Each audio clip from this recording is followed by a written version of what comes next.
Hi there guys, welcome to my channel. Welcome to Alicia in the City. I'm Alicia and it's very good to see you here as always.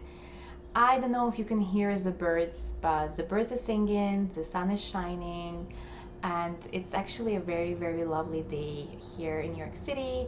It's summer and temperature went down a little bit, which I'm personally quite happy about because I just cannot stand that heat and humidity in New York City. So right now it's high 60s, which is super lovely.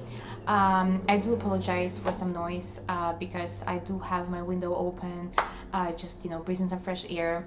Hopefully the noise wouldn't bother us too much. So today I decided to give you guys a quick update on how I'm doing with cutting down my coffee. It's been over 6 months now. I believe I cut down my coffee in December and it's already end of June. So you do the math. It's been quite a minute there, and I did my full video about why I decided to cut down caffeine, how it went for me, all of the side effects and things like that in my previous video, which I posted for you guys in March. I will link it down below, so go ahead and check it out if you want to know a little bit more about that.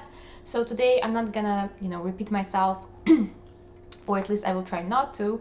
I'm just gonna give you an update why I'm continuing cutting down my coffee even though it's been a few months. What are my thoughts on that? Am I ever going back on a coffee train and things like that?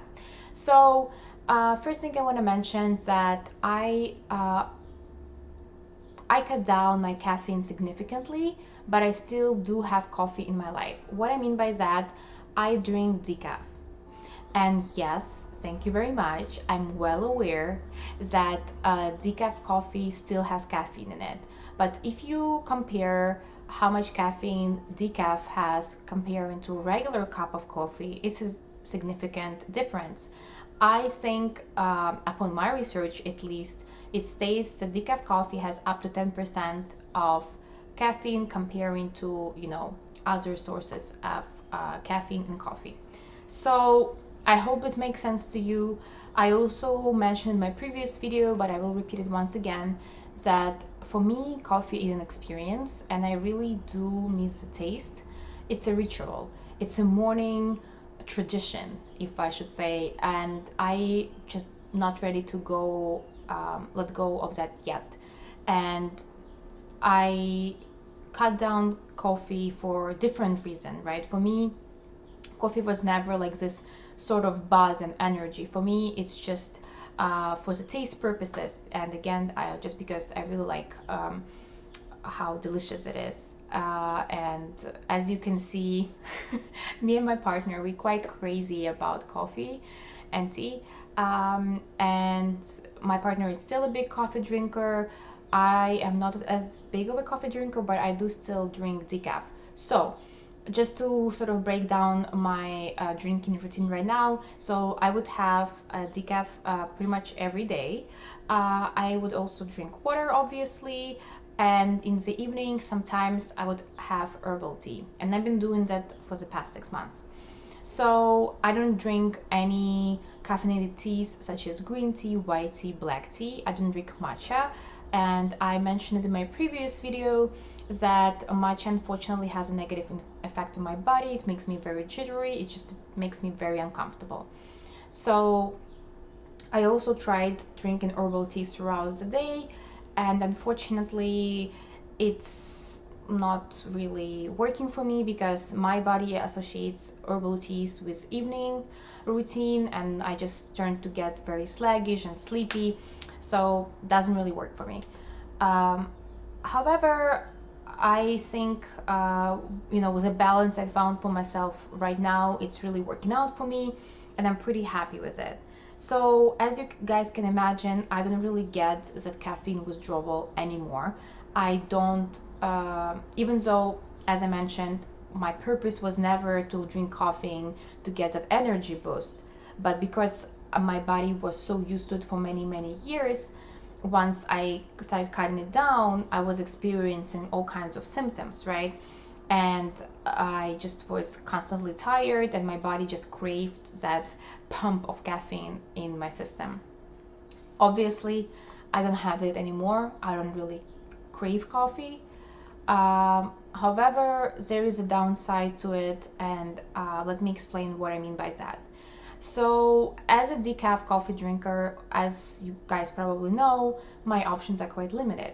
So, whenever I go out for brunch or just hanging out, sometimes I would order some food or something which will go perfectly with the coffee.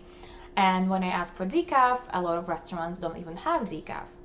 So it makes, again, my choices a little bit more complicated, and in a way sometimes I feel kind of forced of having regular coffee. And what I noticed when I do have a cup of coffee, obviously I try to sort of water it down, or at least have it with milk, or half and half, because that reduces the effect of caffeine on your body. But I noticed that every time I have it, it sends my body on a certain span. So within the next 20 minutes after I have my cup of coffee, I tend to get a headache, a pretty strong one, like a tension headache, which luckily does go away, but it does take, I would say, about 20 to 30 minutes to, just go down. And that's under conditions that I hydrate my body, I drink plenty of water, I rest, I don't do like any sharp movements or jumping or anything of that sort. So that's quite uncomfortable and quite inconvenient, to be honest with you. So I try to stay away from coffee when I can.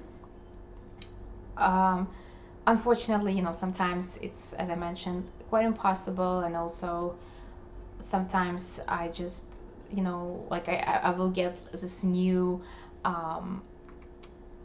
coffee beans, right? And I'm like, oh my god, I need to try it, and I will have just a little bit, but then I will feel all of those effects. And upon my research, I find out that it's actually quite normal, because after caffeine withdrawal for so long, my body kind of gets into this shock state or stress state, where I get the tension, and unfortunately, you have to pick. When you have coffee on a regular basis, you don't really feel that, you just get jitters and all of that.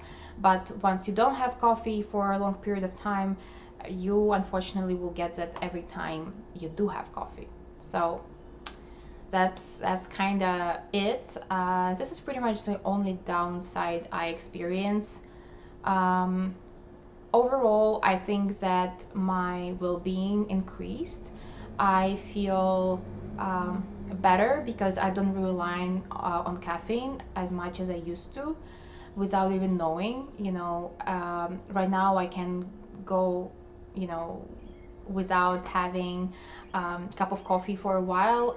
Again, I don't do that just because I have decaf, but I don't feel dependent on that, if that makes sense. So those are my thoughts. If you guys know any good coffee brands which make a really good decaf, please let me know in comments down below. Also, what are your thoughts on decaf? Do you think it's healthy, if it's unhealthy? Because I kind of heard very controversial opinions on that matter from different doctors and different nutritionists. So let me know that as well. And I will see you in my next videos. It's a pleasure to see you here as always. Bye bye.